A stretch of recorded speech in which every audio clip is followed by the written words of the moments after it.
We went from like less than 50% brand awareness among crypto people to over 80% awareness among general population. How did that happen? Well, I know why it happened because I know what we did. The perception of crypto was it was a bunch of, wild cowboys. And it's like, no, we're here to build a real, legitimate, strong, lasting business. Live sport is the only thing people watch today on TV. And importantly, it's not just the only thing they watch on live TV, they watch it together. The people who said that they're NBA fans are much more likely to consider investing in cryptocurrencies and much more likely to use Crypto.com when Crypto.com shows up there. We always show up in a very dominant way. When Eminem narrated your brand film, he posted it on his social account, and that is huge reach. Yeah, and he was just incredible to work with. I have brand strategy blueprint. I found it randomly on LinkedIn. How important it is for people who are responsible for the brand at the company to complete this kind of exercise. It's very important. It's very important. As a leader and a manager, what is the most important thing? We all struggle throughout our lives with different things, but everyone has something that they're really good at. I think the most successful people in life are the ones who figure out what they're good at and do that. Every time I'm thinking that it would be a quick question, it's not a quick question. But let's try this one. Ahrefs Podcast.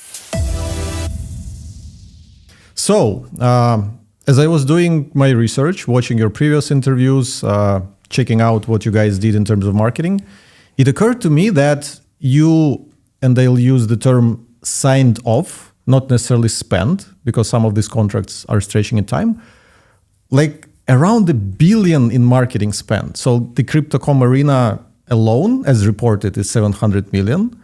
And then you have sponsorships F1, UFC, UEFA, FIFA. So, and then you were at Twitter, where I believe budgets were also in millions. So the question that I'm interested in is it stressful to deal with these kinds of money, these sums of money? No. No, I mean, I think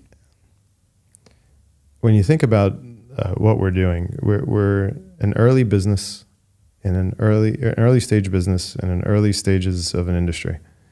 And, my sort of higher order goal for myself was for the industry and industry broadly and Crypto.com specifically to take control of the narrative.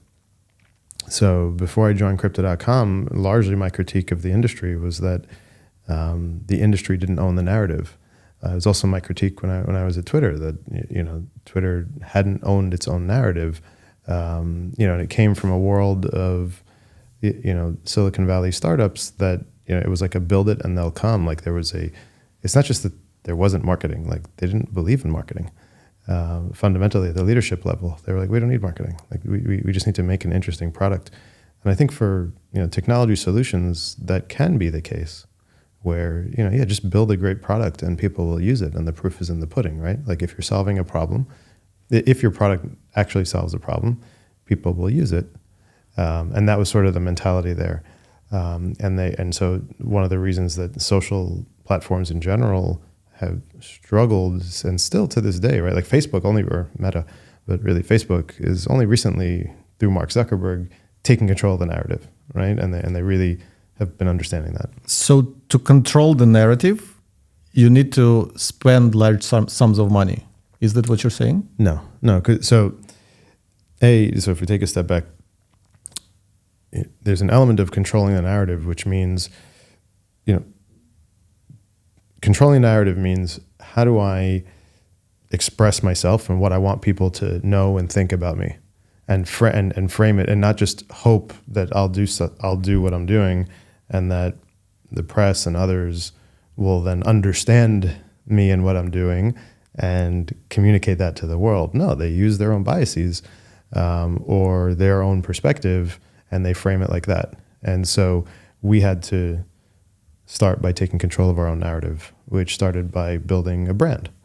And then there are different ways to bring that brand to life. I don't know that I would be doing the same thing if the company was called something else, right? Crypto.com, the word crypto is already pretty charged. And so, and in the environment we were stepping into, I can get into a little bit later, like why sponsorships made sense, but they weren't the only thing we did, right? Like we ran some pretty awesome TV commercials and just made some really beautiful creative. Yeah, we'll get to that. That expressed who we are. But when you take a step back, like, you know, the sums of money we're spending are nothing compared to companies like Heineken or Rolex or Coca-Cola or others who, like, you know, when you think about them, like, they're businesses that run, right? Like, how much advertising or marketing does Rolex really need to do? Like, do people not know who or what Rolex is? Yeah. I'm not saying they shouldn't be doing marketing, but like, they're spending way more than us, way more. And no one's asking Rolex, like, is it stressful to spend a lot of money? I think the difference from us is that we went from not doing anything to doing a lot really fast. And I believe that, you know, part of building a brand is not just what you say, but how you say it, how you behave. And so the way we behaved was part of the message. Okay, since you went right into it, we'll skip a few sections until later and talk about building a brand, because this is basically the most interesting thing that I want to dive into with you. My first question, since you mentioned that for someone like Coca-Cola and like those kind of mass market brands, hundreds of millions of dollars per year or even per quarter is basically nothing. I wonder if to be a famous, successful brand, it requires you to spend a lot on advertising and on, let's call it awareness, right? Awareness is the right word? You need to invest in awareness. Yeah, I have to. So basically, if but spending a lot is a very subjective and relative term, right? So a lot relative to what? Your revenue? Your competitors probably. I mean, I spend less than a bunch of my competitors. Interesting. We'll get to it. So would it be fair to say that Coca-Cola, like pretty much everyone in the world knows them, I imagine, and they're still spending huge amounts of money on all sorts of advertising. So what would happen to them if they stopped for a year, like no advertising for a year? That's something that when I worked at an ad agency and when I worked at Twitter, I would constantly challenge people and even clients to say, like, do you know that if your advertising is working? Like, what if you just turned it off for a year? Yeah. Like, what would happen? And that's a test that a lot of people don't want to run. Some people have. Look, there is an element of, you know, you do need to stay top of mind. There's a wonderful book by a guy named Byron Sharp. How Brands Grow. I'm 30% in. Okay, so it's a phenomenal book. It's somewhat controversial. I don't know why it's controversial. It makes a lot of sense. Although he pops some bubbles or he pokes some holes into like long-held theories. But again, people who have been not just in the marketing world, but people who understand that marketing is just scaled sales, right? Like, yeah, you can convince your customer to buy at certain points, but you know, half the job is just keeping in touch, right? Yeah. Like famously, like, you know, insurance salesmen, right? Like, or salespeople, like, they spend a lot of time just keeping in touch with their clients, so that when the renewal comes up, that they renew, that they don't shift to other, right? And so, because it's like an annuity for them. So, you know, like, yes, like in every sphere of the world, like brand matters, right? Like who you are, like and that brand can't be static, right? Like you have to be evolving with your customer, with your business, and with the broader context. And so yeah, you have to invest. I think I challenge the question of you have to invest a lot. You know, how you choose to invest is really up to you, right? And like, and it's up to you to figure out what metrics matter for you, and to make sure you have good measurements on that, to make sure you have leading indicators that are driving what you're doing as opposed to lagging indicators, and then make sure that it's affordable, right? And at different points of your growth, you know, growth matters more than profitability, but at other stages, profitability matters more. And you know, so judging your investments will matter. But yeah, I mean, growth is an asset, right? Brand is an asset, right? Like you can do a lot with great brands know how to extend themselves into other businesses, and that people will follow that brand through hell and high water, right? And we've seen brands, lose market share because they think that their brand is. We have seen some cases where brands lose market share because the company says we're well known enough, and it's a lot. It can be zero sum, right? So you see brands start to invest less or be less present, invest not just dollars, just like invest less effort. And when you're less present, well, you got to assume your competition is going to hop in and start to take over. And sometimes that's with product, but usually it's just with presence. It's very handy that you're mentioning How Brands Grow by Baron Sharp. Like I said, I'm only 30% in, but so far I'm getting an impression that any marketing problem is, I think he says acquisition problem, but I would also put like awareness next to it. So he talks quite a lot about awareness in there and how, look, that book is, I think his work and that book specifically does skew a bit more towards CPG, or out here we call FMCG, where it's, repeat buying and, the issue of, getting into discounts and that you're actually just subsidizing the purchases of customers who are there and who are already going to buy. He gets into stuff around how the average human being on earth drinks one Coke a year. It's one of the famous stats he throws out. And so if Coke can get people to just drink one more Coke a year, but that, some of the bubbles that he pops, which I talk about a lot with people, is distribution and availability. I think that's one of the biggest things I took away from that book. And there's different people take away different things from the book, which as you should, that availability question is a big one, right? So Coke, can marketing solve all their problems? Like if they just, sign more and more exclusive deals, every new McDonald's that opens up, Coca-Cola products are the only thing they sell there. Yeah. So that deal is way more important than advertising deals, right? Because no matter what you want to drink, if you're going to McDonald's, you're going to buy a Coke product by default. And so if Coke can get that second Coke a year just by having more availability, right? And that availability oftentimes matters more than, driving a sale or things like that. Again, thanks for mentioning the statistics that Byron is sharing in the book. I noted one of them. 4% of Coca-Cola buyers buy it once a week or more, which drives 20% of sales volume. So I believe in today's world, what I'm noticing, marketers kind of like to be data-driven. They like to find all sorts of pieces of data about their company, about their brand, about their users, and come up with all sorts of conclusions based on the data. So I wonder if you guys at Crypto.com, if you know any of those things about your customers, like X% of your customers drive X% of trading volume, because you make money based on trading volume, right? Of course. How do you work with this data? Like, do you segment those customers and deal with them differently? What do you do with this? If you know, let's just call them heaviest customers and casual customers. So what are the differences in your approach to your heaviest customers and casual customers? You need to know your customer. Casual customers, that's all they might be, is a casual customer. So if you market, or not.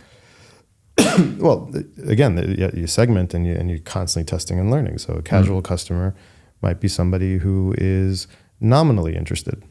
So maybe they'll trade once in a while. Maybe they'll only trade certain tokens. So don't start pushing them stuff that's irrelevant to them, because sometimes it's neutral, but a lot of times it's not, right? It might be negative, right? Where they're gonna be all you need somebody to do is to assign your stuff to spam.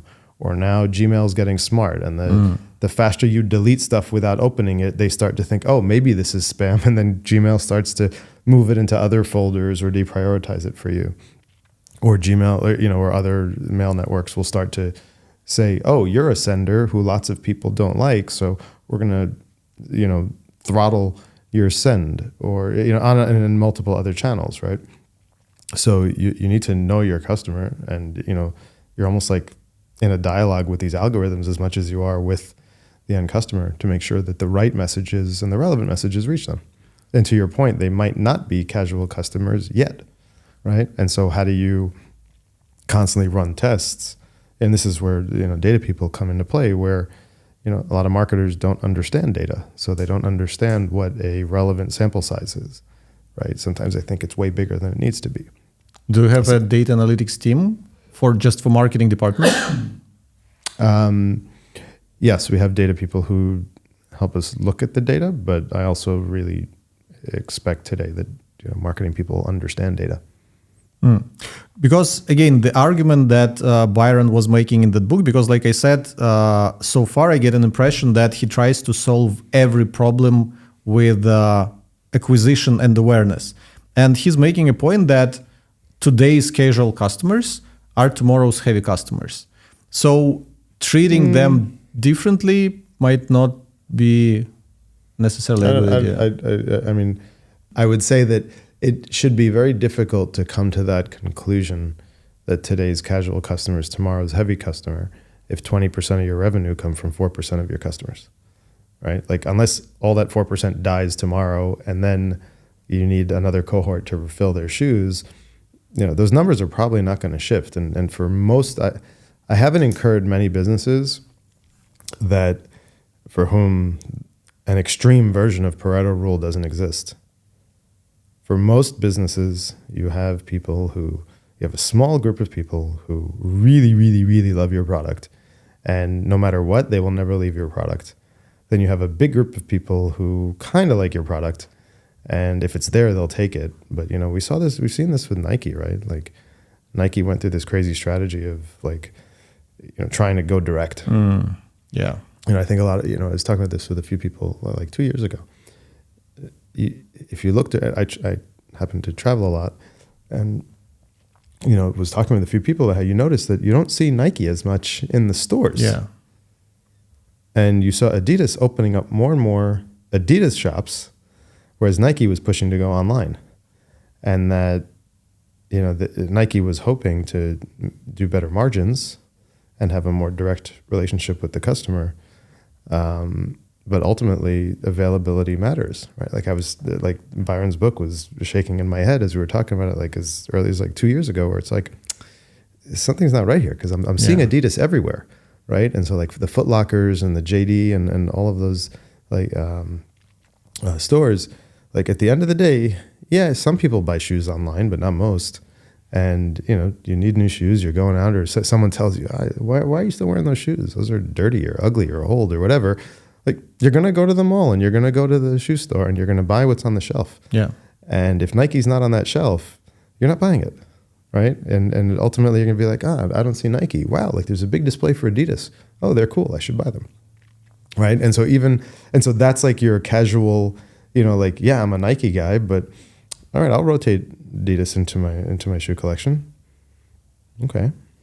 So it's, I think your casual customers generally remain your casual customers. And if I bring it back to us, I think, we're in many cases, in certain cohorts, fighting over every trade, right? So just because someone opened an account and traded with us, it doesn't mean that they can't trade with someone else. And so it's not, once you fight over the customer, you also want to fight over the trade. And that if they want to trade, remind them to trade with us. Okay, let's switch gears a little bit and talk about the, I would call it a genius crypto.com brand, because .com is part of your brand name. Yeah. So the reason why I'm calling it genius, well, there are many reasons for that, but what I realized while researching your website in Ahrefs, I was surprised that you don't get a lot of branded traffic. And it was like, these guys are all about brand. They're advertising. They renamed Staples Center. They have UFC. Where's all the branded traffic? And then it hit me. People don't freaking put in Google crypto.com. They go straight to your website. So all this branded traffic is essentially your direct traffic, which makes it impossible for your competitors to bid on your brand name in Google. because Google allows crypto exchanges to like run ads. And so essentially you can bid on Binance brand, which you don't do. And that's an interesting question. I didn't see you doing it. But yeah, tell me how, like, who came up with the idea? Was it accidental? Was it very deliberate? Because it's amazing. And I actually saw that some other companies have started following your strategy. There's some company, Sound.xyz, and they rebranded themselves also to include XYZ into their like logo and all the assets. So yeah, tell me about like where this coming from. All that credit goes to Chris, our founder and CEO. He famously, the story is that it was a cryptographic researcher, or PhD, who bought the domain, I think in 1997, 95, like a long time ago. And it was his blog. It was the address of his blog. And he had been approached multiple times to sell it and said, I'll never sell it. Again, this is stuff I've read. And somehow Chris convinced him to sell it. And that was it. But did he understand what he's doing? That it You'd have to ask him. You never talked with him about this? No, I joined after it was already crypto.com. Interesting. So wait, this is a good segue to the questions that should have been earlier.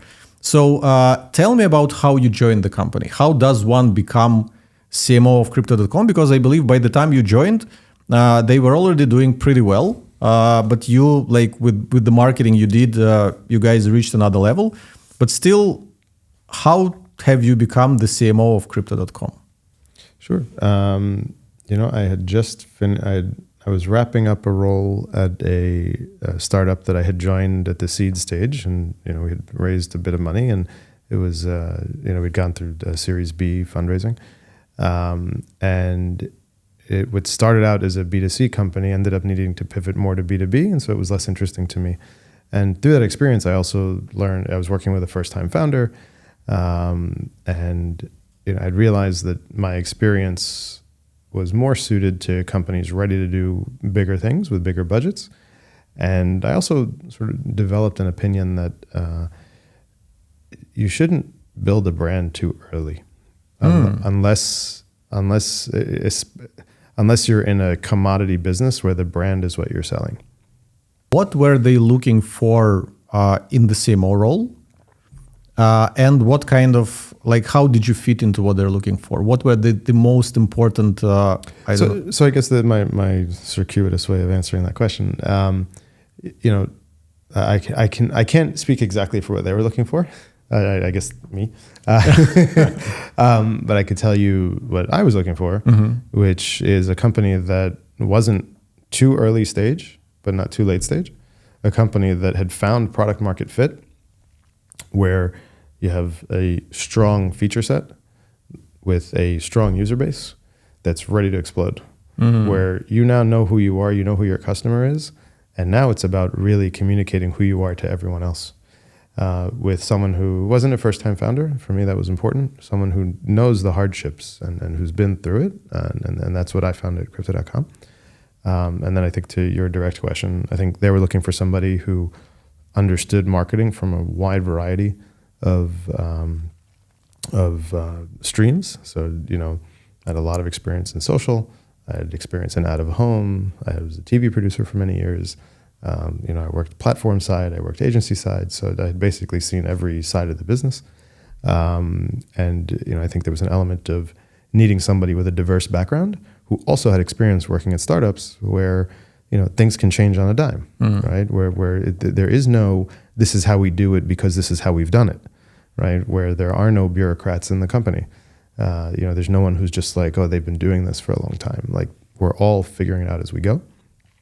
And also someone who likes to take chances, who understands, we want to win.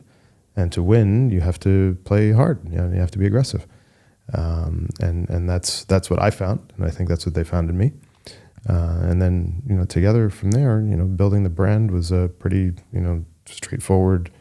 We know what we do, we know who we do it for, we know why we do it, but do they know who we are and why we do it? And how do we bring that to the world? How do we express that to the world? Thank you for another segue. I have brand strategy blueprint with me. So I found it randomly on LinkedIn. It had around like 2,000 likes, 200 reposts or something. And it's very interesting that you're mentioning those like answers to those questions. I wanted to quickly kind of walk with you through this blueprint and see like do you actually do this stuff to like codify your brand? It says like purpose, point of view, vision, mission, values, positioning. Did you ever do this kind of thing? Like present it to CEO or? I think it's or is it more? I think it's a framework. Yeah. But you know the framework is just maybe just a nice like. I think there are multiple frameworks like that.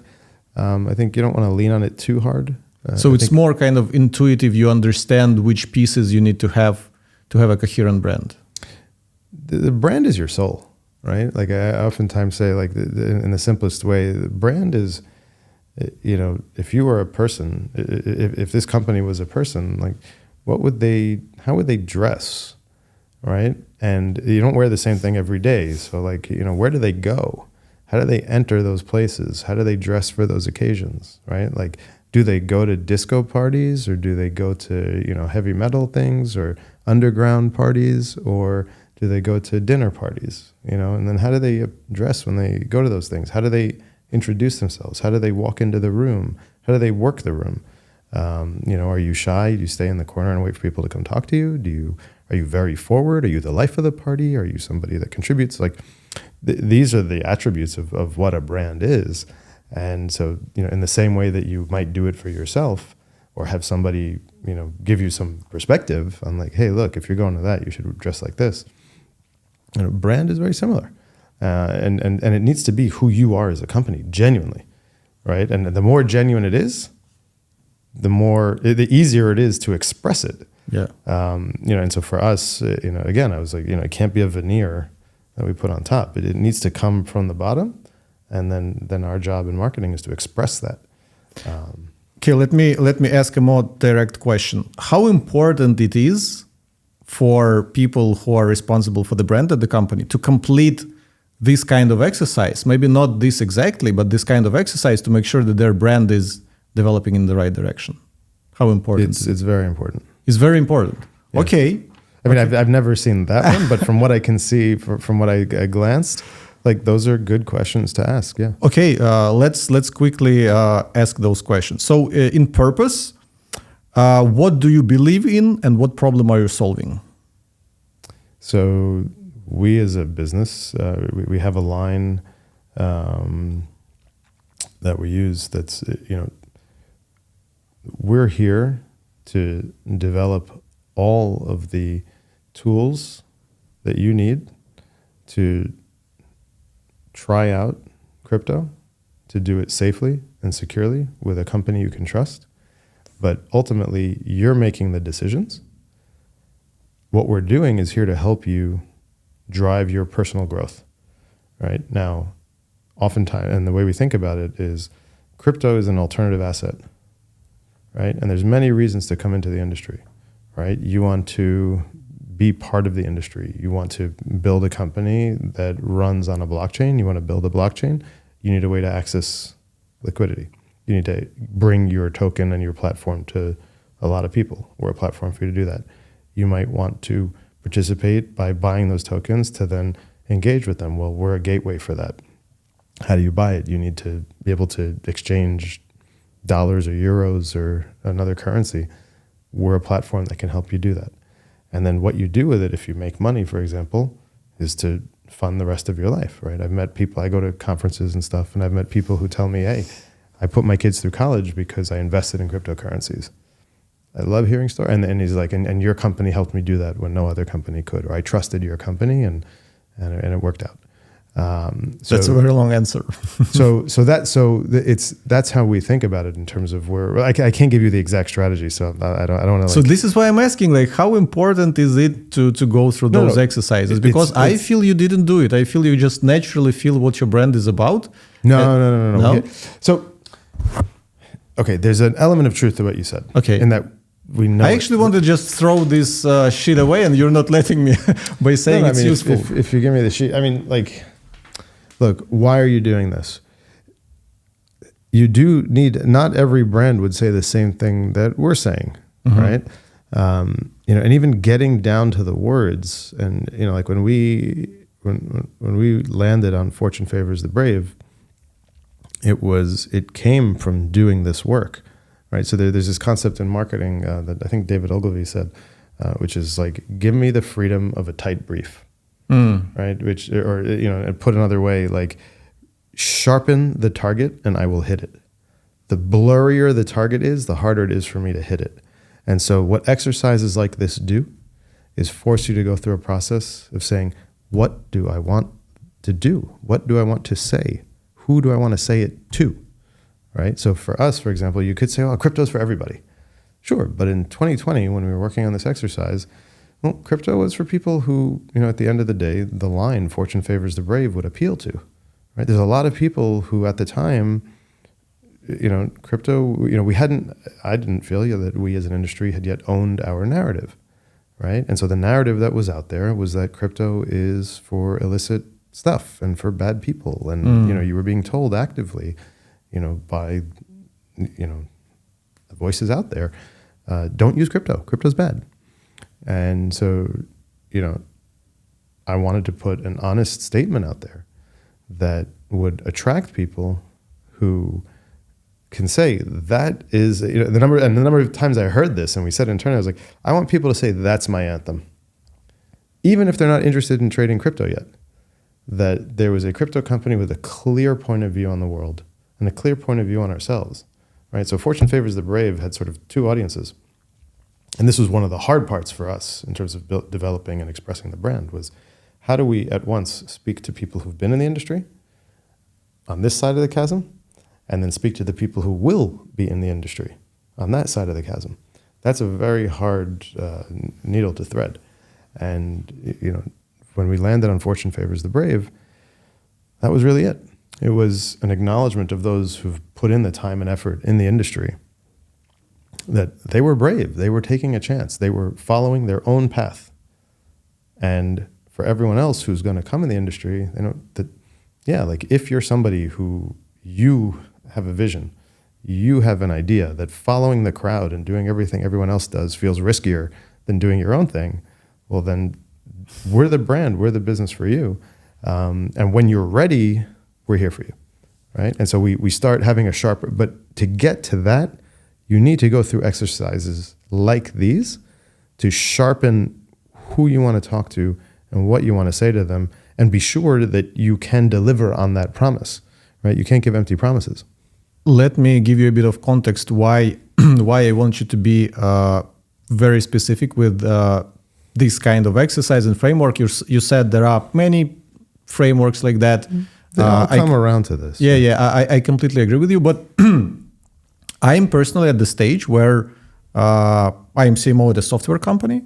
You guys are using us, as far as you told me previously. And we never did any brand marketing. So we mostly were eating our own food, and we were doing SEO, content marketing, a little bit of advertising, like thought leadership, blah, blah, blah, but never brand marketing. So right now I'm trying to learn what it is to build a brand. And I come across this brand strategy blueprint, and I have you as an expert. And I want to know, should I complete this exercise, or maybe a better exercise that you can refer me to, some book or something else that would help me codify what my brand is? Because you also said that your brand is also who you are. You cannot, if you are a nerd and you want to be a rock star, those are two different things. And you have to express kind of who you already are. So basically the reason why I'm kind of pushing you to give me an answer, is this useful to complete this exercise, is because I'm wondering if I should do it, and if completing this exercise would actually give me anything. How do you drive sales today?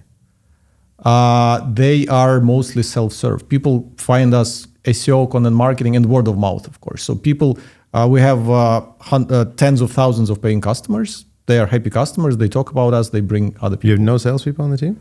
We just started building our sales team, I think last year. We have less than 10, I believe. That's amazing. Yeah. First of all, And this is, congratulations. yeah, thank you. And we are rebuilding our company to also cater more to enterprise so that salespeople would have pipeline and blah, blah, blah. But yeah, brand, we never worked with that. So No. But again, I asked that question specifically because I guess going back to where we started, where it's like, brand is really, really, really important. Yeah. When you're building a commodity. What makes Nike different from any other shoe, right? Not much. What makes Coke better than Pepsi? Not a whole lot. Yeah. Right. Like it's a subjective taste or whatever. But at the end of the day, lots of people have an opinion or feeling about Nike over Adidas, whether or not they use the product, right? They're commodities. And so when you're building a tool that solves a problem and you do it better than everybody else, then in your business, and clearly you're an example of that, you don't need to spend that much to convince people to buy it, right? Because if you have a problem and if someone has a problem and you solve that problem for them, then they're going to be happy paying customers, and it's a rational transaction, right? And your brand or marketing and all that, or in sales, and marketing is scaled sales, that will matter once you start having competition, right?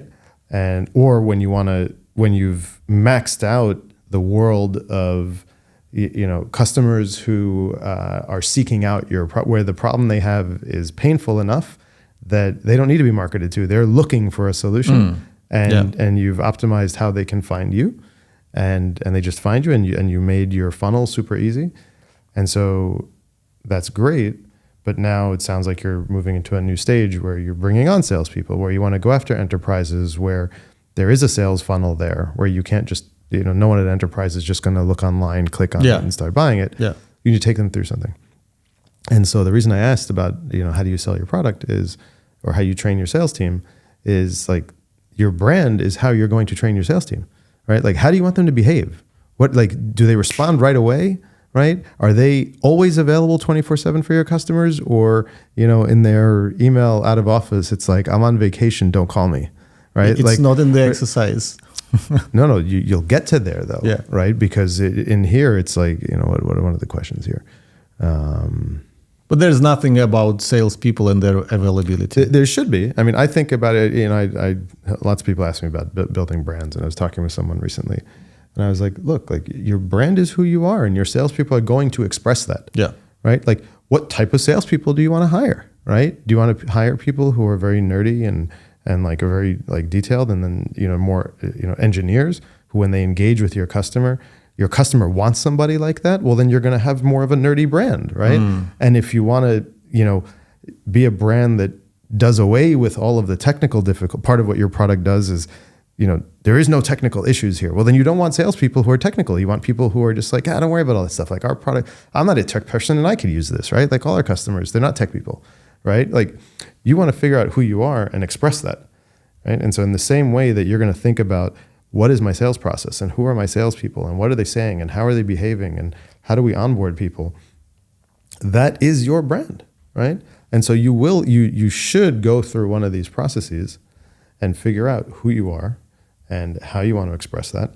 And it doesn't mean that you need to start, doing large scale B2C stuff, right? Like, B2B is very different from B2C, right? Long sales process. Right? Small group of customer base at the end of the day, right? For me, you see me doing very loud, big things because every person is potentially a customer as long as you live in a jurisdiction where, you can trade crypto or we can offer our services, right? And we hope in the future where it's not allowed, it will be allowed. So I need to reach everybody, right? Like when I do things like, UEFA, live sport is the only thing people watch today on TV.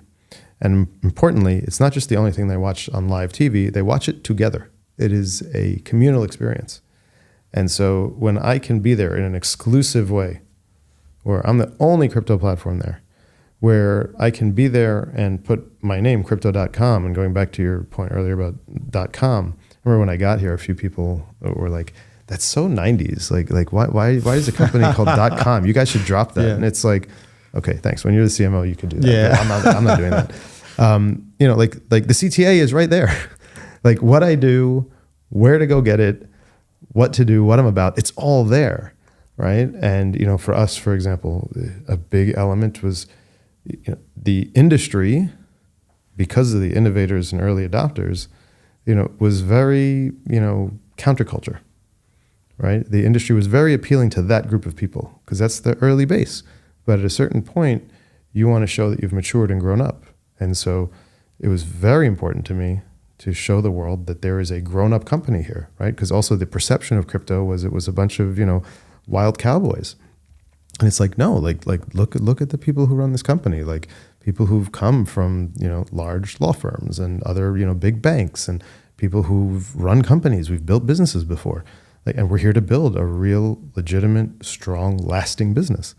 And so even there, it was very important for us to communicate to the world, we're not cowboys. We're legit players, and we're here to do business, and we're here to help you grow. That was a very specific point of view. And if I had an on-ground boots on the ground sales team, they wouldn't be dressing in jeans and t-shirts going to sales calls. They would be in suits, right? Especially when you're meeting new customers who know nothing about crypto, right? Crypto people might be like, no, that's not us.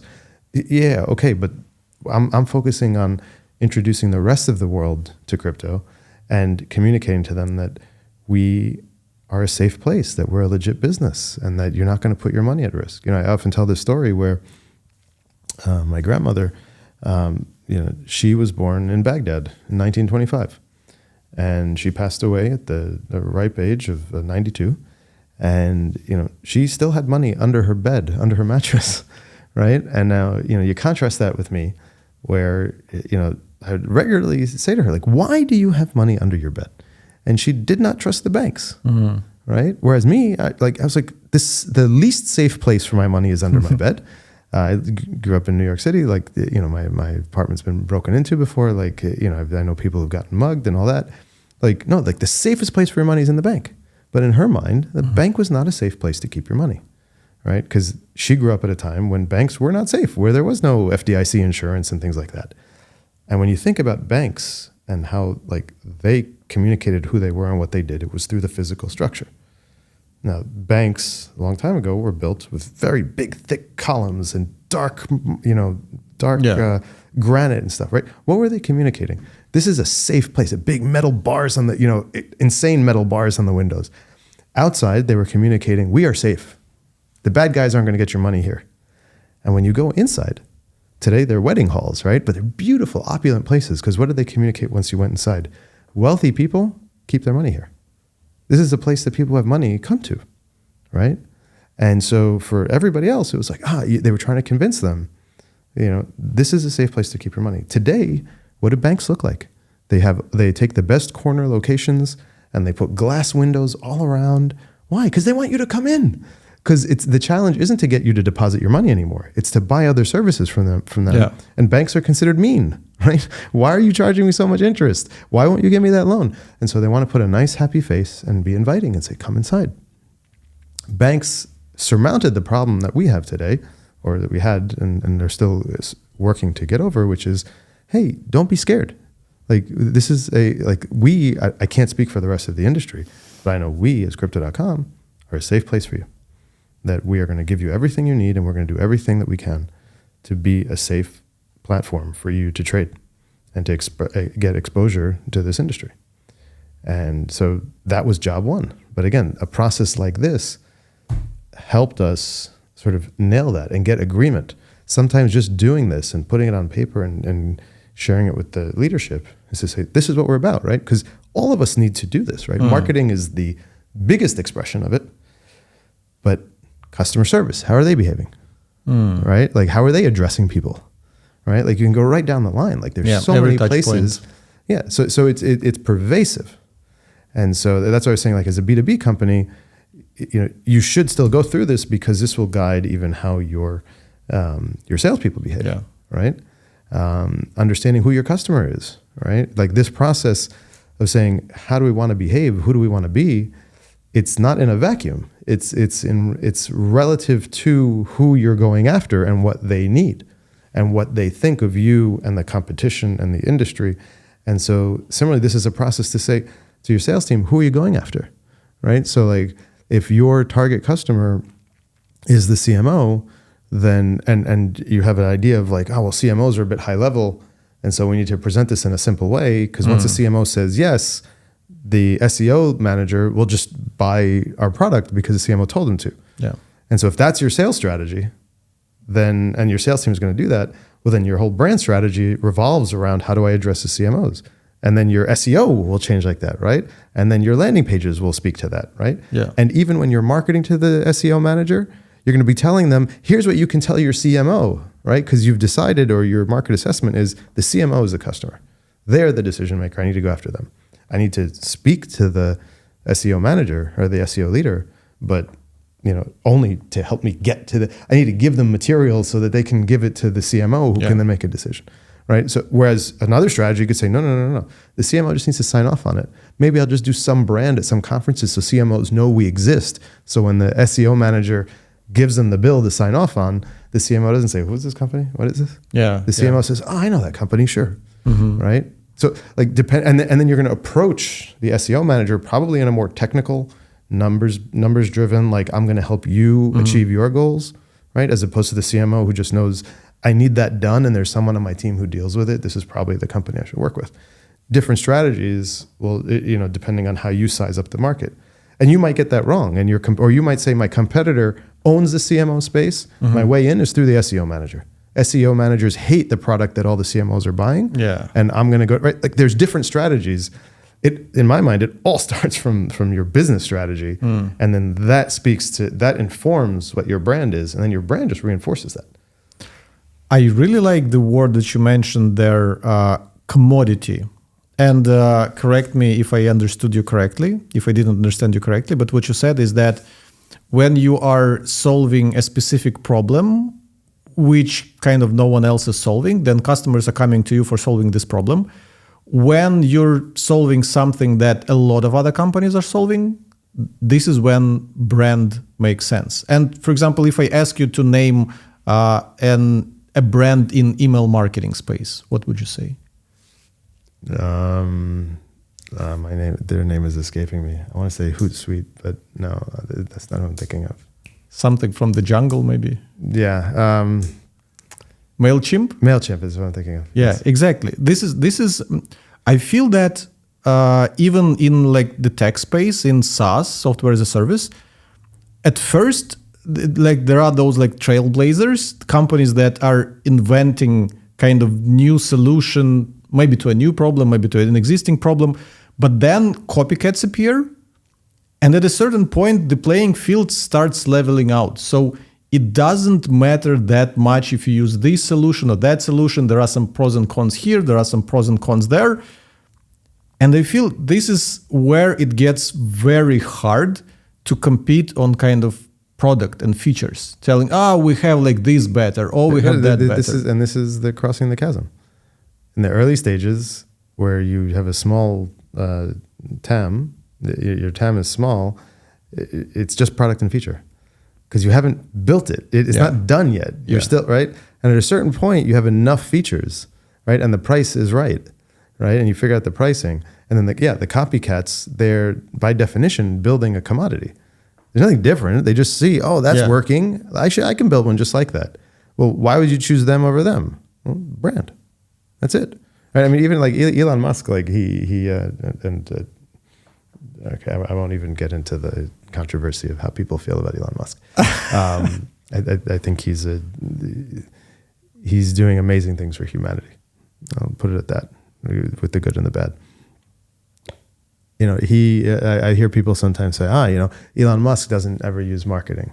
And he doesn't think marketing is needed. He does marketing all the time. Well, okay, not only does he do marketing all the time, you look at the evolution of Tesla. So Tesla went from saying, okay, like the electric car market sucks, right? People hate electric cars, right? Well, sure, because electric cars were appealing to a small niche of people who would rather sacrifice both like how the car looks and the brand and and all those things and even mileage because they believed so strongly in saving the earth, and that like this was a statement that they felt like they were doing something. And so, the price, they'd happy to pay more, but for the mass market, they're like, I'm not paying extra for a worse experience. Are you kidding me? And so then Elon Musk shows up with Tesla, and what does he do? He leapfrog. He doesn't say, I want to be the best electric car. He says, I want to be the best car.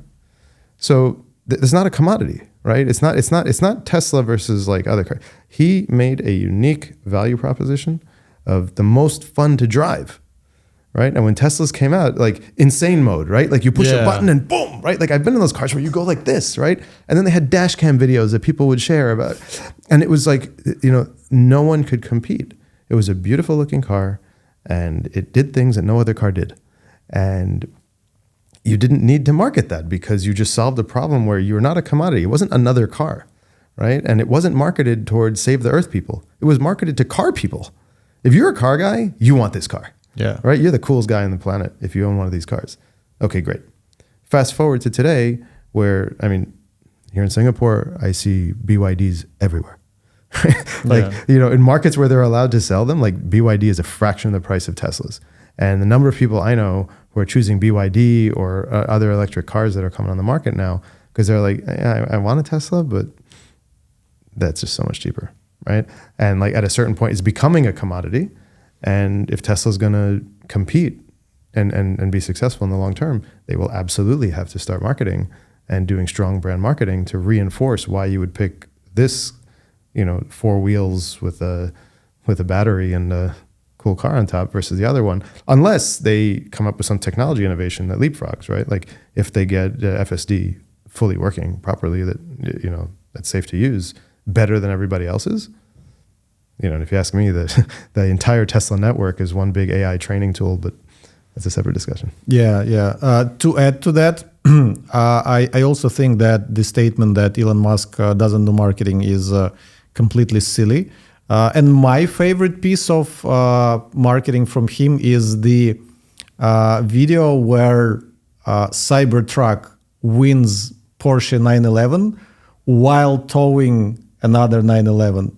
I think this was crazy. Yeah, for me, it was like beautiful piece of marketing. 100%. So I think they do marketing all the time. But back to commodities and this state where all the products are more or less the same and you're competing on brand. So would it be fair to say that right now you're not competing with other crypto exchanges, whether it is Binance? I don't even know like how many other. There's hundreds, if not thousands of them, right? Like smaller ones. I don't pay much attention. Yeah. So basically, you're not trying to show off like any features that you have over like other crypto exchanges. That's for different customers. So like for customers who are ready to trade, then they'll start to be curious about, well, do you have this? Do you have that? Our website is there for that. Our social content is there for that. I have an entire content team that's constantly publishing, both information about the industry and then information about what our products do.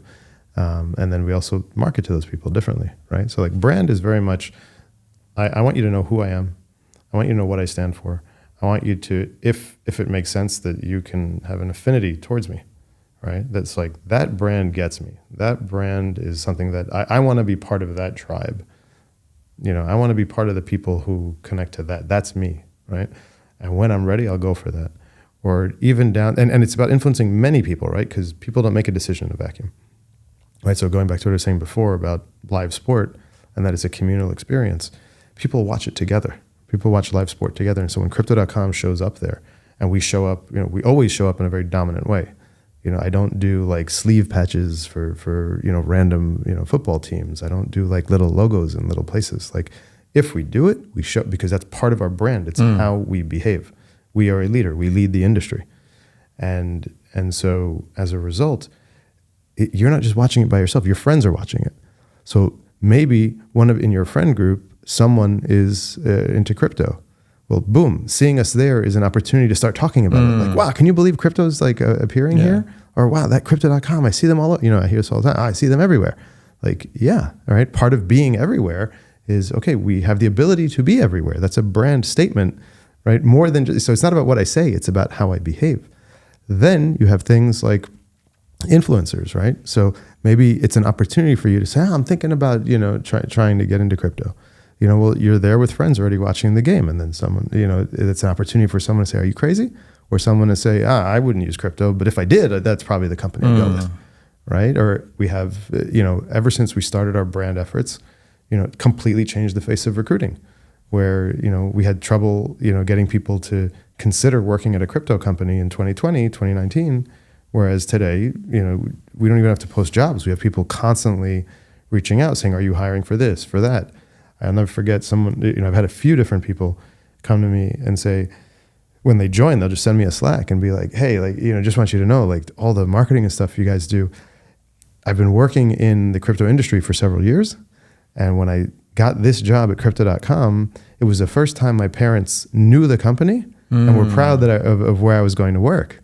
Right. And like, to me, that's like that is what brand does. Right. Like if I'm influencing someone's parents to think positively of me, even if those people are never going to buy my product, that's exactly what the point is. Right. I've expressed and I've expressed what I want to express. Yeah. Right. Which is an honest view of who I am and who we are as a company.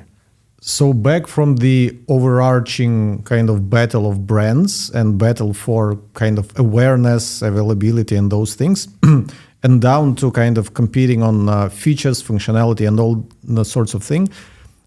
One popular tactic that marketers use is comparison pages, like MailChimp versus ActiveCampaign, Ahrefs versus SEMrush, blah, blah, blah, blah, blah. Do you have those pages on your website? Do you compare yourself against other popular crypto exchanges? I don't think we do. I don't think we have that. It's not a bad tactic. I'm not sure why we do or don't have that right now, but it's certainly something that's worth experimenting with. But that's pretty down funnel, and that's when you're in a place where. There is a branded decision of like not having one of those. Yeah. Right. Because why acknowledge your customer? Right. Yeah. So usually that's something that an underdog would do, right? Where they're trying to show how, and most savvy customers know that it's all bullshit, right? That whatever the comparison is, you like cherry pick certain things and not others. And by doing so, you're raising the relevance of certain things and not others. So, but you're pretty down funnel at that point. If the customer is already, and then it's all numbers, right? So if you ever worked at an early stage startup, like that crazy uphill battle where it's like, oh, we can do this and we can reach 10,000 people. Okay. And so of the 10,000 people you reach, how many will ever visit your webpage or consider you? Oh, 1,000, right? And it's 10%, which is actually huge. Yeah. Right. And then from those 1,000, how many will convert? Oh, like, I don't know, 5%. Right. So like the numbers get so small, so fast. Right. And so like you really need to optimize for things that give you scale because you only have so much time and resources. And so as you get bigger, scale really matters, because otherwise you'll end up spending you should always be doing experiments, but you have to optimize for things that have scale. So, at that point, like if a lot of your business is coming down, if you find out people are leaving because they don't realize that we have parity with the solutions of others, well, then you need a page like that, right? Like your decisions at that level should usually be data driven. So you don't know if you do or don't have those comparison pages. I don't think we do. We have a pretty large content team. They might be experimenting with something like that. I don't think so. This brings me to a question about the structure of your team. I think you mentioned maybe 2 years ago there were 75 people in your marketing team. So if it was 2 years ago, right now it's probably much larger. No, we try to keep a lean operation. It's about the same. It's about the same. Yeah. How many direct reports do you have and who these people are? I try to keep my direct reports small, where there's discrete functions that don't overlap. I'm a big person. I'm a big believer in giving people autonomy and giving them space to make mistakes, but also to be experts.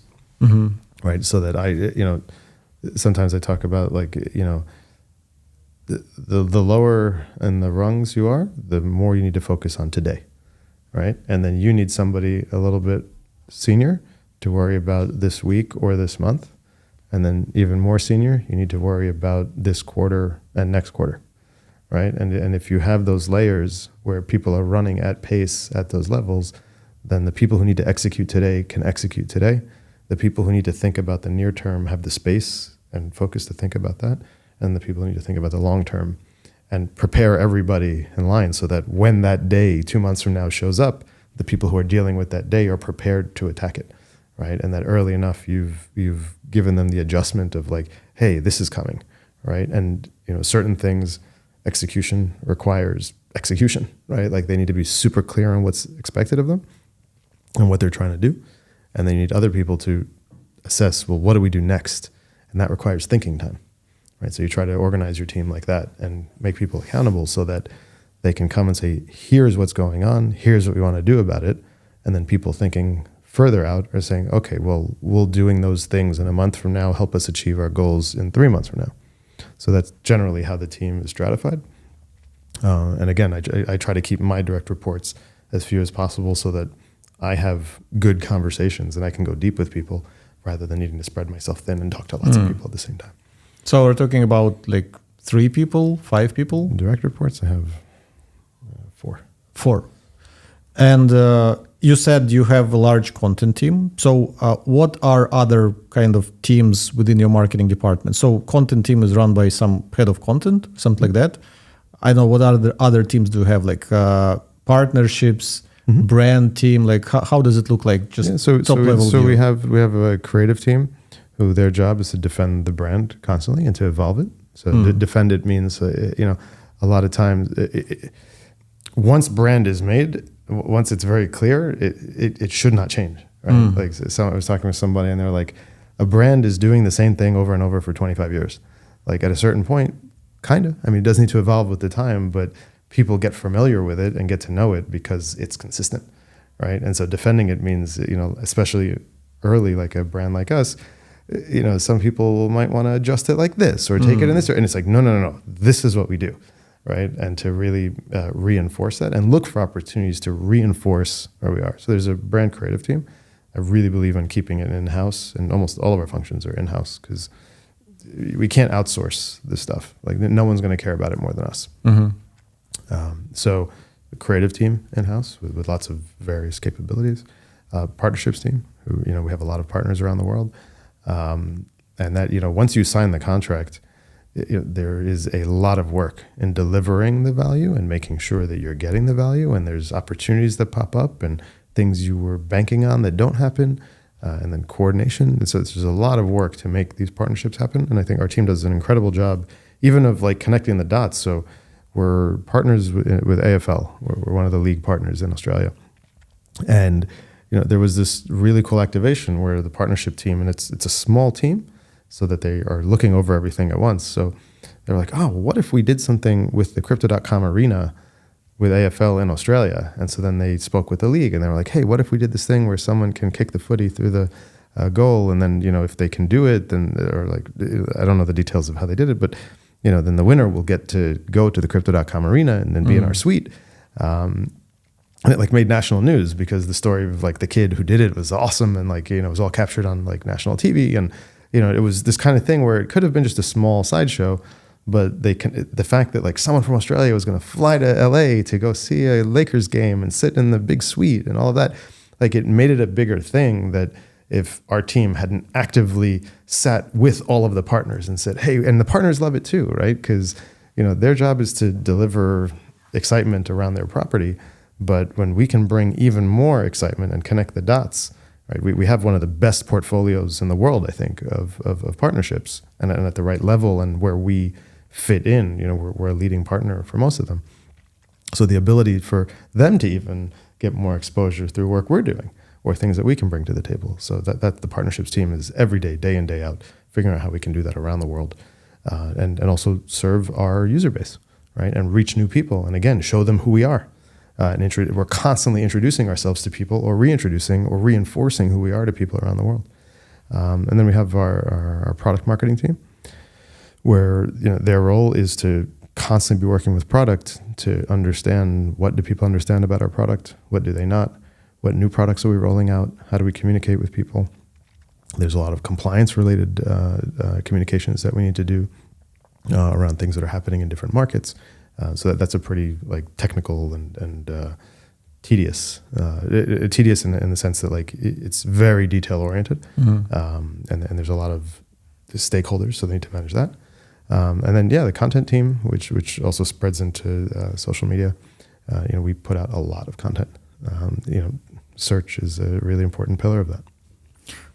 We'll talk about search a little bit later. So it's interesting that it seems your teams are very autonomous, because you just said about another project and your team was doing this without kind of you interfering and micromanaging how things should be done.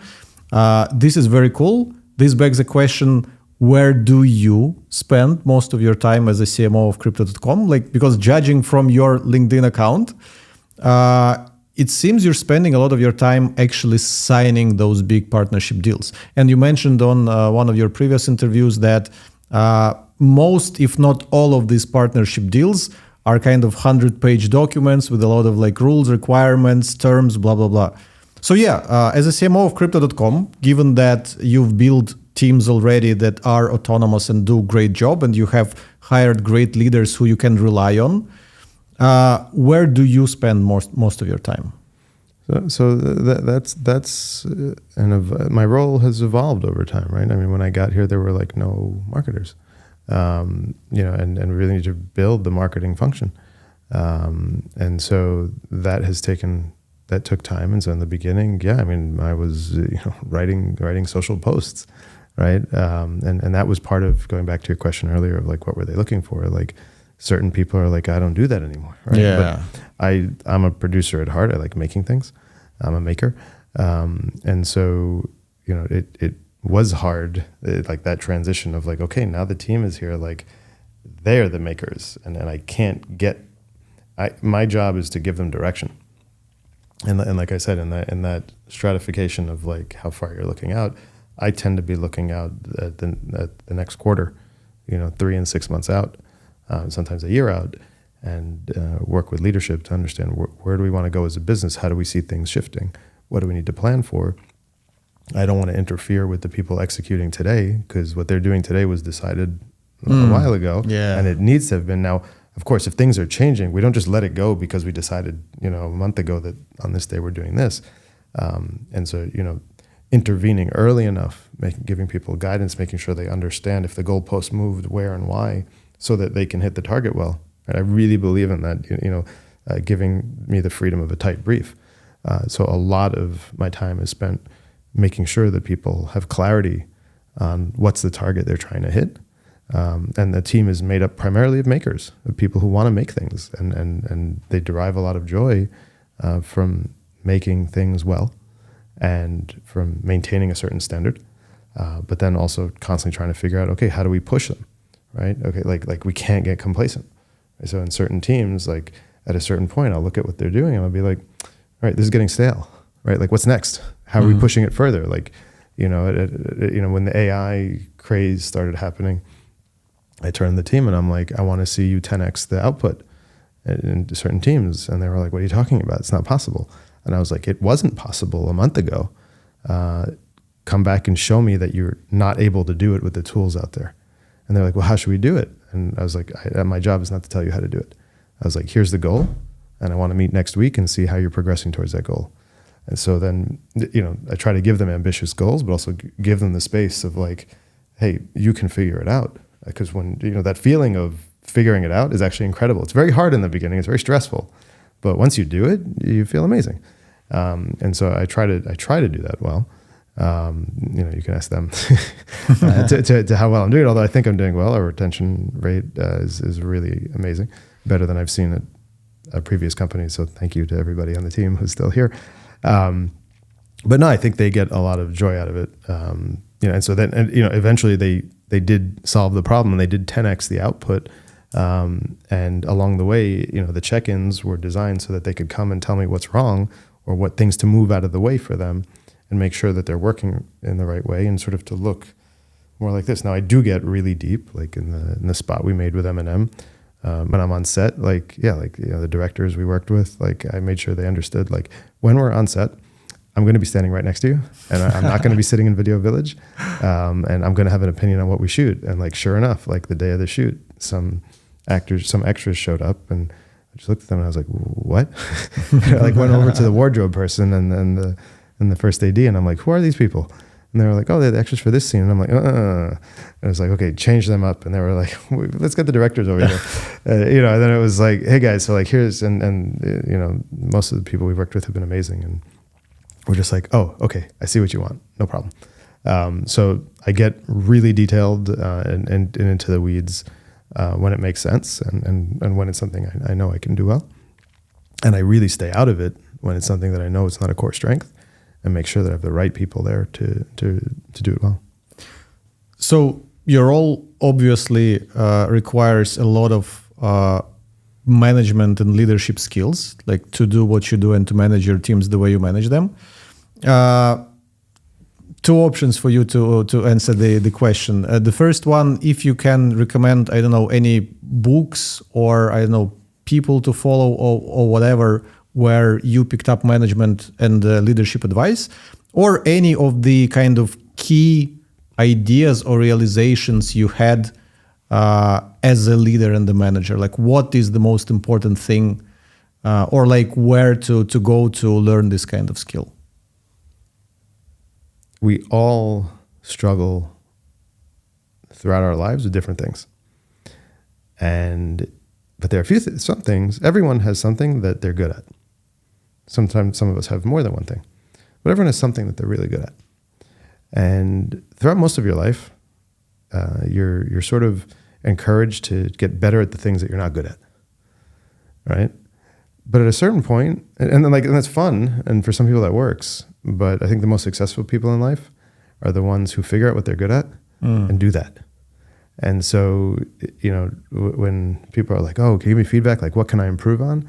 And I'm like, I don't want to talk about what you can improve on. I want to talk about what you're great at, and if you're maximizing what you're doing there, and if you're pushing yourself enough to really get better at that thing, right? Because there's so many things that are difficult in life and that are hard and and like, why spend time doing things that you're already handicapped at where you have a handicap, whereas there are things where like you have no handicap, where you're amazing, you're the best at that thing, or you might even be the best, but you're really good at that thing. Do it, and do more of that, and go until you've squeeze that orange completely dry. And so the same thing comes with management, right? Like, some people shouldn't be managers. Management's a job. It's not a title. And that's something I try to work with people at multiple companies, where it's like, I try to be honest with people, like, you're not a manager, right? Like, you're a really great individual contributor, and that shouldn't limit your career or your salary or anything else. But like, you're going to struggle as a manager, because when you become a manager, like, you really do, it's your job now to work with people and guide them and think about them. And if you're like a really great craftsperson, then, are you ready to give up craft when that's like something you have an incredible talent at? Why would you want to do that? Certain people, once you've hit a certain point when you're ready to step away from the craft and manage a team of craft people, well, then that's a different point. But even that you need to get prepared for, and you need to figure out what your style is that works for you. And I think you could connect that back to brand. Like, the more genuine you are, the more comfortable you'll be, the more comfortable people will be with you, and then you'll be successful. If you're trying to be something you're not, or you're trying to compensate for something, it'll always come out. Do you read a lot of books? Yep, I listen to a lot. Lately I listen to more books than I read. Because typically people would mention the same few books, like High Output Management, 5 Dysfunctions of a Team, maybe How to Win Friends and Influence People, those kinds of things. And it's very interesting that you didn't mention, like, it's an easy way to answer this question. Like, just read those books, they will make you a better manager.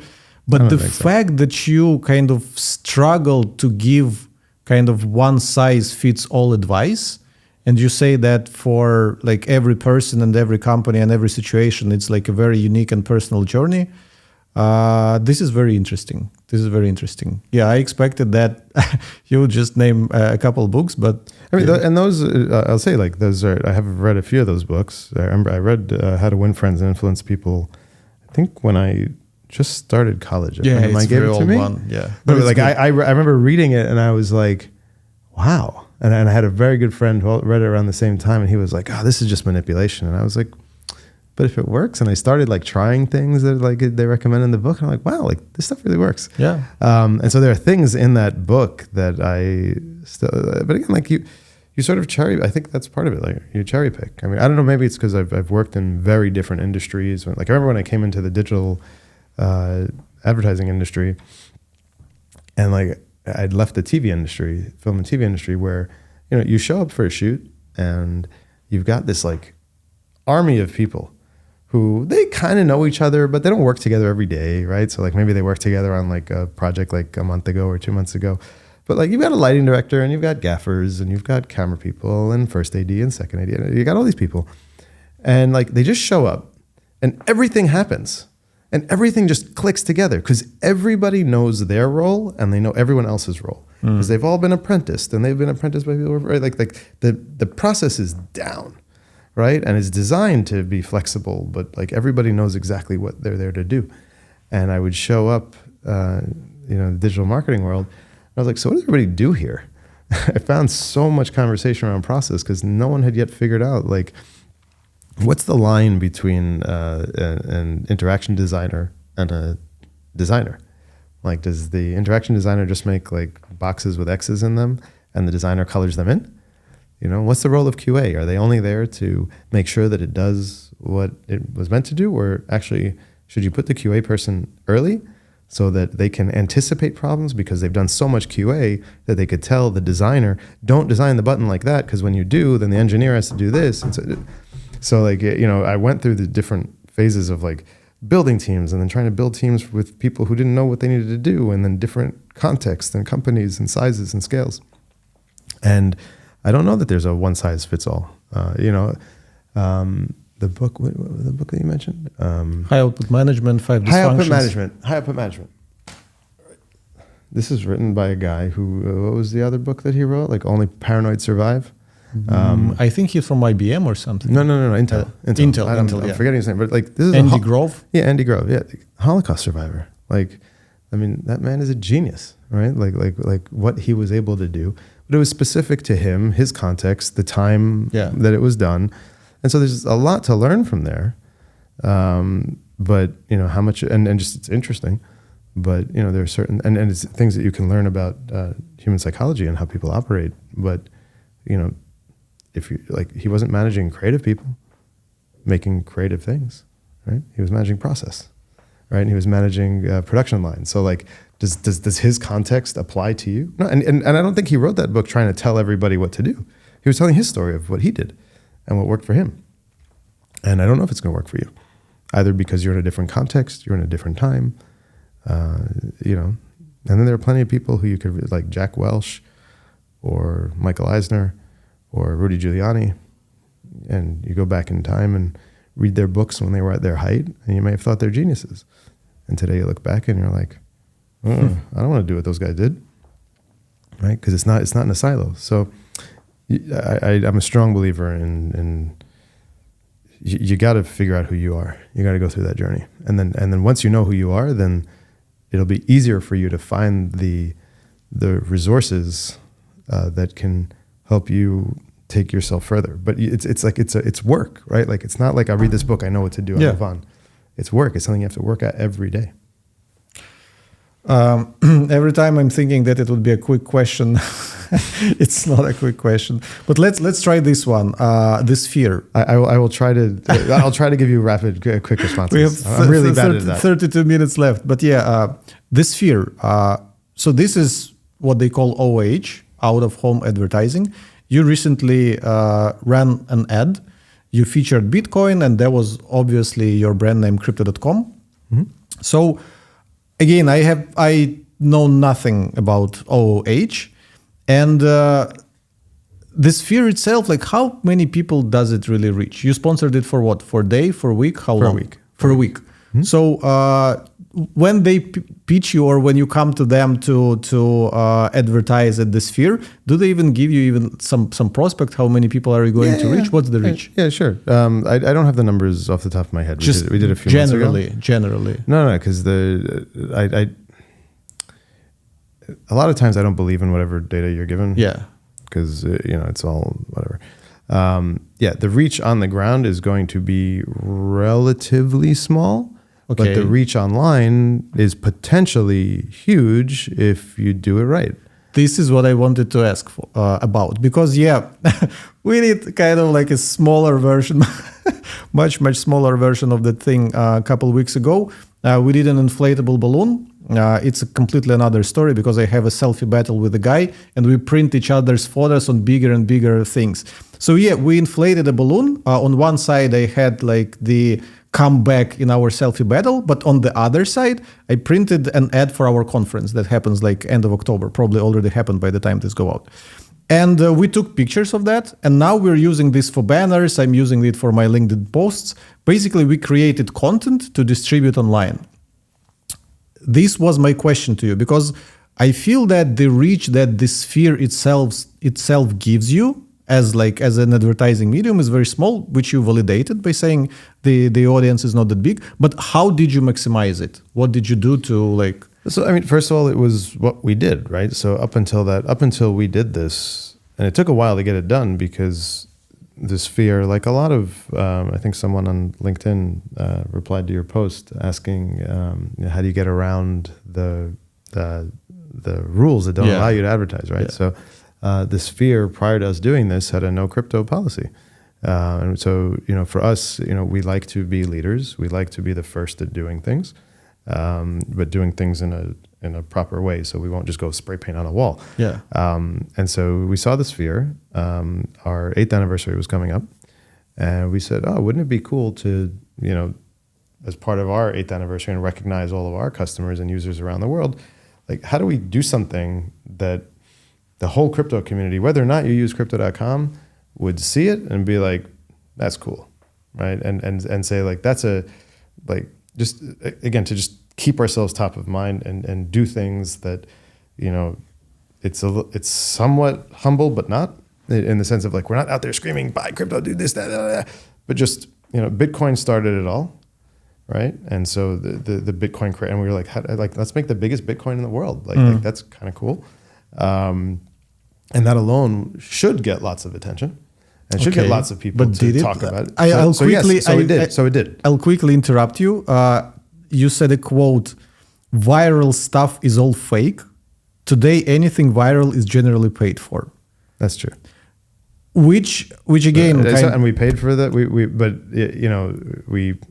We paid a lot to be on the Sphere. Yeah, but did you work with any PR agencies to feed? No. So how did you maximize the effect of advertising at Sphere? So we created a lot of content around it that then we pushed out onto social and various platforms. But then, all of this has an element of luck. Why did Haktua Girl go viral? There's an element of timing, right? And that other things aren't going on that allow you, you're the thing, right? And so we also got a bit lucky with the timing where it was the thing and everybody was just like, wow, look at this, the biggest Bitcoin in the world, right? And that brought to you by crypto.com. And it was for several days, in the crypto Twitter world, it was the thing everyone was talking about. And that was exactly what we were going for. Okay. Well, I know that your crypto.com Twitter account, it gets very big reach. I don't remember how many followers are there, but a lot. And people do care what you tweet about because the crypto community is very active and very passionate. Yep. So I didn't look up what kind of engagement your tweet got with the Sphere, but I would imagine that would a lot, and that kind of seeded naturally. Well, we put out. There wasn't just one post, right? And so you're experimenting with the content and what works, and we put it out on different platforms as well, not just Twitter. But your branded platforms. Mm-hmm. Yeah, but on Instagram. Yeah. But another metric is how many people are talking about it, and lots of people posted the video and played with the video and put other stuff on the video. And, at the end of the day, people know who put it up. And, it was our way of, capping off our, birthday celebration and also, again, speaking to two audiences at once. Speaking to the crypto audience, who appreciates the recognition that crypto is becoming more mainstream, and then to people who are not yet in the industry, but are on the periphery and thinking of coming into the industry and seeing us continue to march forward and break down barriers. Yeah, I'm not asking about the messaging. I'm asking about the mechanics of reach, of getting that message. I don't care what the message is. I care about like how you broadcast this message. And so if you would post those like content assets on different social networks, and you would see that they are not flying, would you then go and like approach influencers with huge audiences and pay them to post it? Would you be ready to do this? When it makes sense, sure. So basically, as a first step, you post it on your channels, it blows up, and you're like, okay, that's good. But if it wouldn't blow up, you would think, okay, we already invested in the sphere, it's not blowing up from our channels, let's try to like push it further with the influencers. Generally speaking, you'd want to plan ahead and have scenario plans of, hey, you want it to work organically, and then you can boost it yourself, right? Yeah. And then you can go to influencers, or you can have influencers involved from the beginning. So there are, like you said, PR agencies can help you with that. I think it really depends on, a lot of this is taste, right? And your sense of who the customer is and what's going on, and timing. So even if you know what's going on now, in 2 weeks the scenario might be different, and are you aware of that and modify for that? But basically you had in mind, like, if plan A doesn't work, we have something for plan B. We had various scenarios of like what happens if something crazy happens. Crazy things are happening in the world almost every day now. So it's like, what happens if just the news cycle is not right? It's not appropriate to have something. So we're constantly scenario planning for these things. Awesome, very interesting. Anyway, let's talk about partnerships, UFC, F1, and many other things. Again, to quote you, you said connecting our brand with engaged sports fans has effectively grown our user base to over 100 million users. Mm-hmm. So basically you credit a lot of growth to those like sports partnerships, and you already explained why the decision-making behind this. But when I talk to other marketers, and I was telling them about this upcoming interview with you, given how big Crypto.com brand is, and I was asking them, like, what kind of questions do you want to ask? One of the most popular questions is like, how do you measure the outcomes of those sponsorships? How do you know that you've sponsored this new thing, whether it is F1 or UFA or whatever? And how do you know that it was worth it? Yeah, I guess there's a few questions packed into there. I don't know why people think that measuring this stuff is so hard. To me, it seems pretty easy. Okay. And again, it could be where you are. Like if I showed up at Visa today, it might be hard to pick apart, right? Because they've been doing stuff for so long in certain places that it might be hard. But for us, we started from zero, right? So when you're starting from zero, it's easy to see the impact of things, right? You said it yourself, the brand is so big, right? Today, and so we run, and why can you confidently say that? Because you know that, and you know that other people know that. Yeah. Right. And so when you're close to the ground, as we're still a startup, right? Like, when you're close to the ground, close to your customers, close to what's going on in the world, you should have a sense of it. Right. And when you're close to your business and know metrics that matter and look at the metrics that matter, if things you're doing are moving the needle or not. If you understand social media and just the phenomenon that it is, then you know how to get a sense of what's the tone of the conversation and where it's going and how people see you and others. And so these are things that we do. And those are things that might be hard for some people, but like if you're close to the business, it's intuitive. Metrics-wise, hard objective metrics, before I did anything, one of the first things I did when I got to this company is I did some brand awareness research. Like, who knows what Crypto.com is, right? And it was wild how few people knew Crypto.com was even a thing. How did you do it? Some agency? No, we had some partners who, advertising partners, who had platforms, and they were like primarily crypto oriented because most of the marketing was towards crypto people. Yeah. Saying, come use this. So I was like, okay, cool. Like, let's do it. I was like, how many countries can you run me in? And they were like, 18. I'm like, great. So let's just find out. Like, let's show them the logo and say, do you know this company? Have you ever seen this logo? Do you know, removing the crypto.com, just the lion, right? And then saying like crypto.com, like, do you use this company? Do you know who they are? Do you know what they do? Can you mention, right? Mostly objective, like yes, no type questions. And then depending on how you answer it, it brings up another question for you.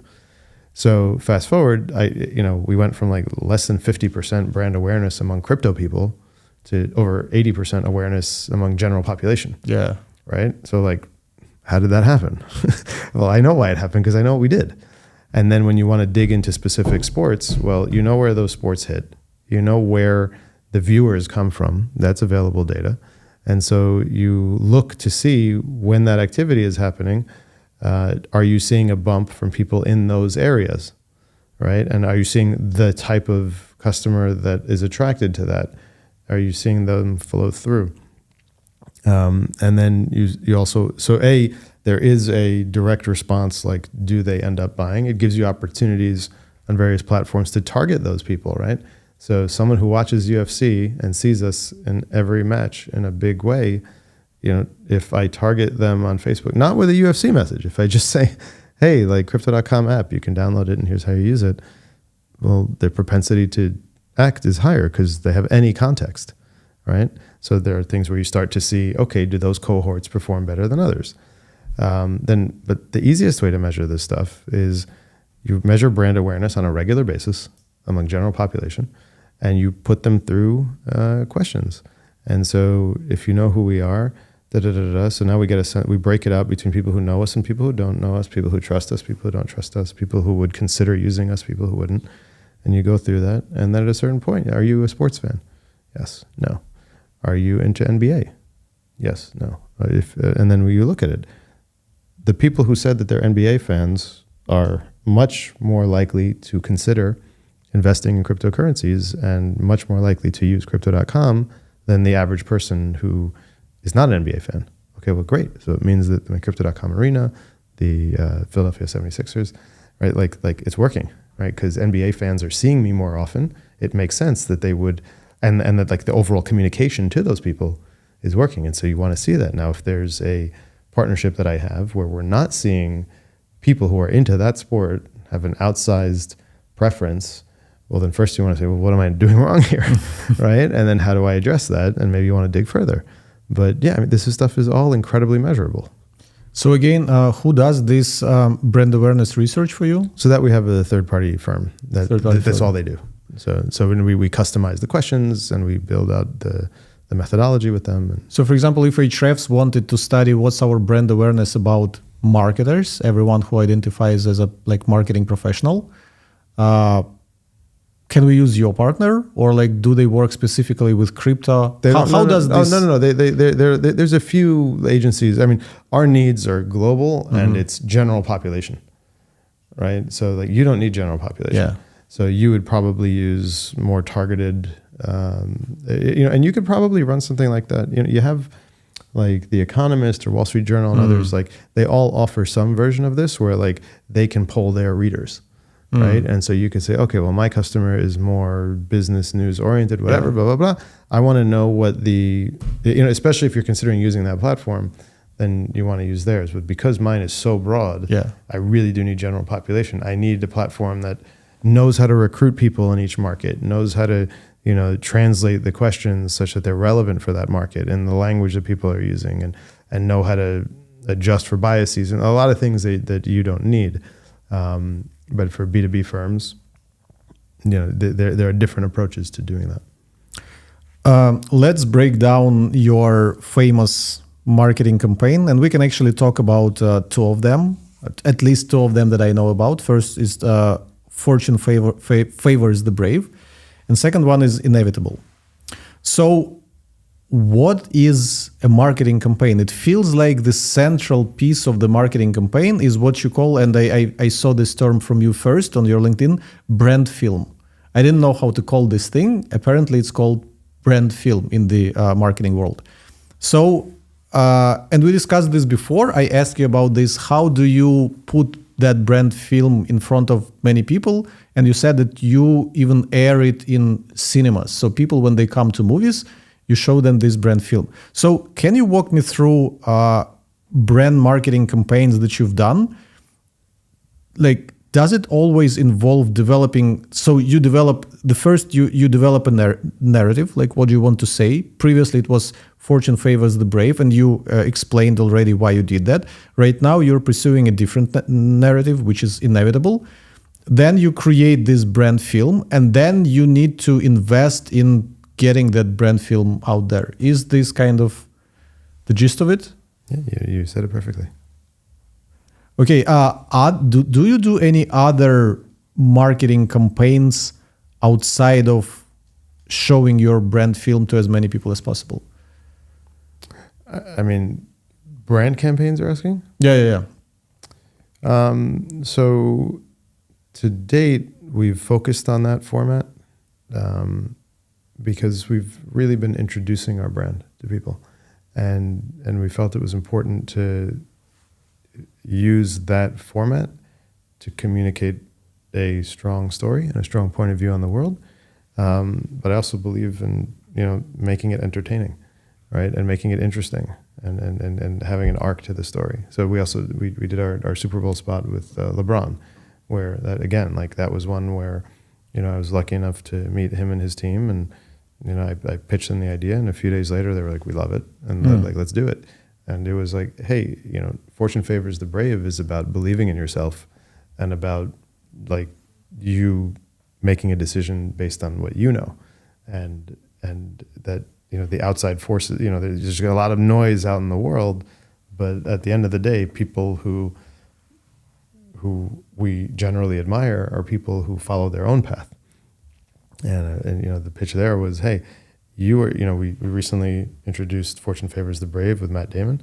And in that film, we sort of described our point of view on the world, very similar to, one of the first spots that Steve Jobs made with Apple, which was Think Different. And it was just a montage of famous people around the world and how they saw the world. And that, I drew a lot of inspiration from what that did at the time. That's interesting. And I think, I don't think Apple could run that spot today.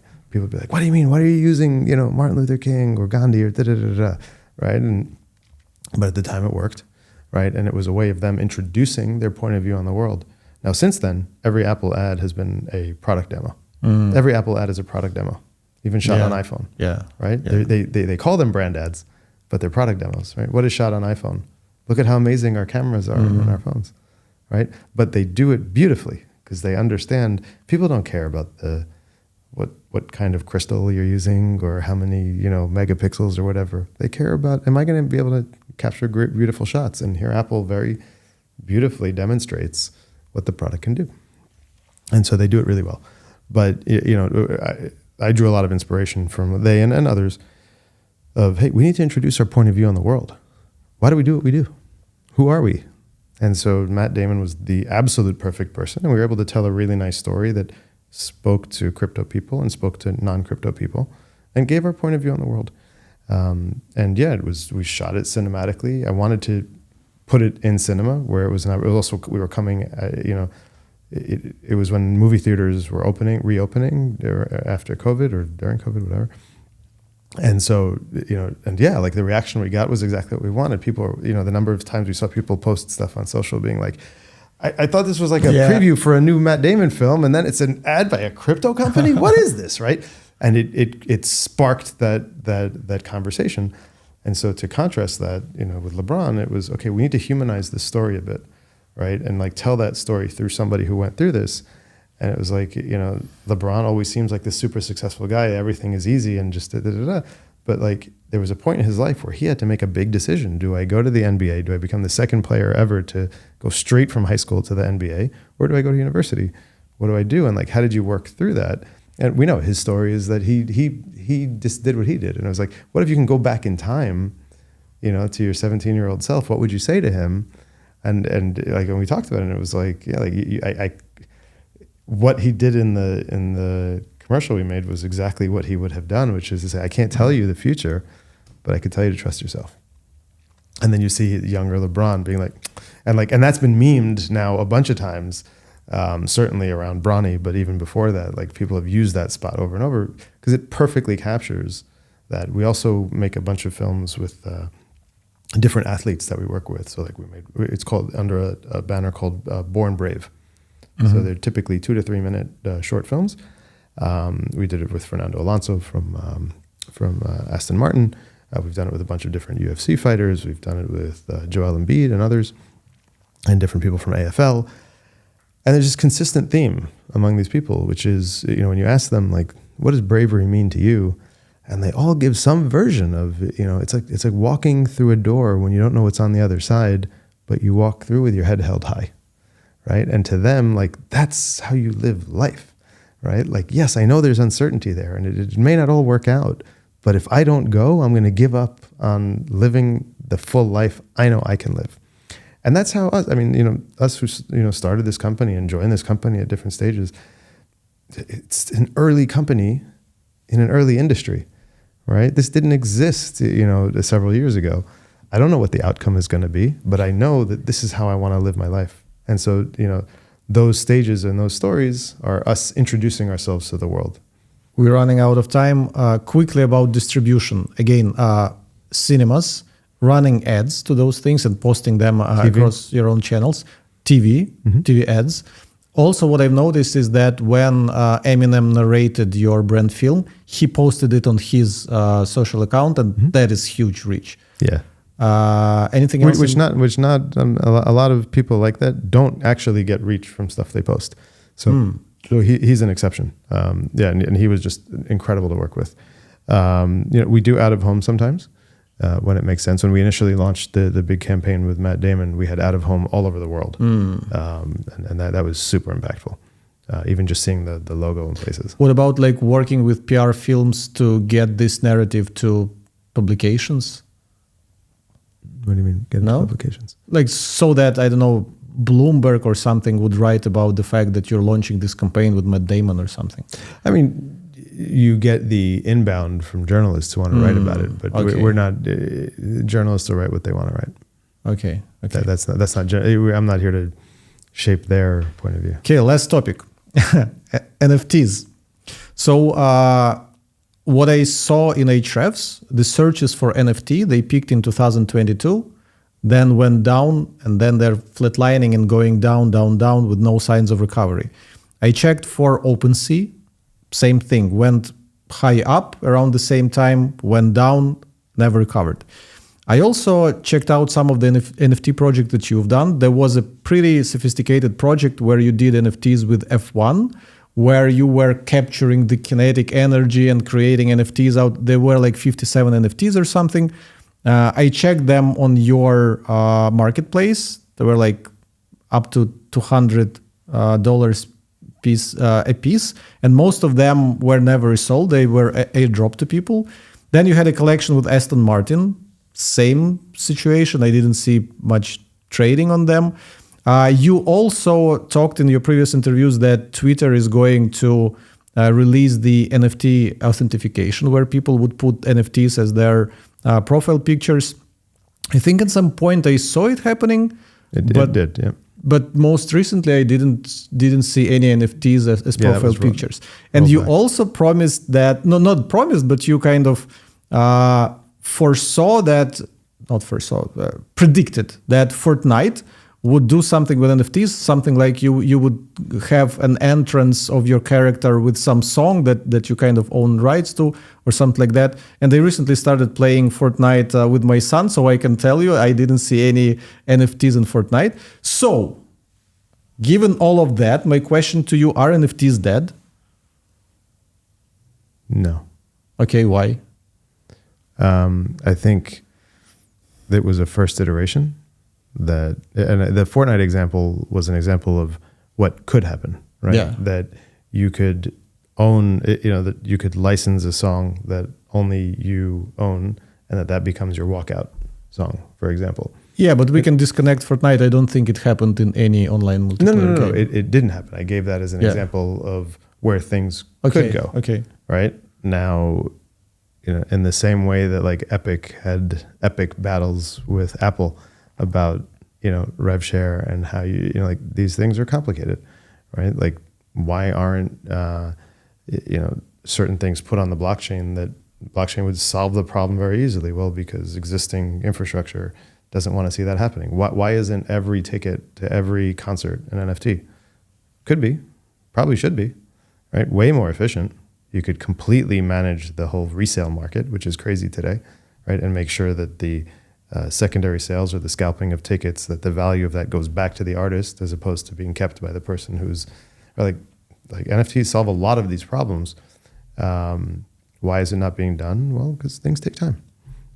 So you still believe that NFTs are going NFTs are just a version of crypto, right? Like it's a certain, like today real world assets on the blockchain are becoming a bigger and bigger thing. People were talking about them 10 years ago, right? Only now is it becoming more of a thing. Technology takes time and iterations, right? I mean, I remember when I got into the digital marketing world, over 15 years ago, and it was all like, why aren't we marketing online? Well, because the people making the decisions didn't really pay attention to it. Today, obviously it's what we do. So things take time. Steven, thanks a lot for the interview. It has been great. I would ask you 700 million more questions, pun intended, but we're out of time. So thank you. It's been great. Thank you. It's been good to be here. Thanks a lot for sticking till the very end of this episode. I guess that means you enjoyed it, right?